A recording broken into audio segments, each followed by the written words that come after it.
শবে বরাত উপলক্ষে রাতভর একত্রিত হয়ে মসজিদে ইবাদত বন্দেগী করা কোনো হাদিস দ্বারা প্রমাণিত নয়।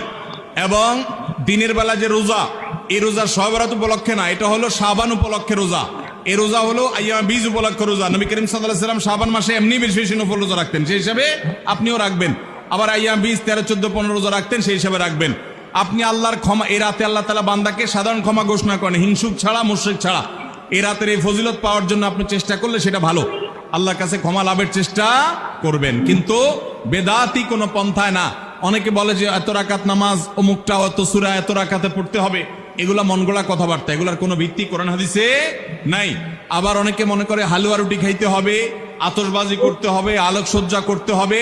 শবে বরাতকে কেন্দ্র করে যা হয় তার বেশিরভাগই বেদাত এবং ভুয়া, মনগড়া ভিত্তিহীন, এগুলার কোনো অস্তিত্ব কোরআন হাদিসে পাওয়া যায়। আল্লাহ আমাদের সবাইকে সুন্নাহ মেনে চলার তৌফিক দান করুন।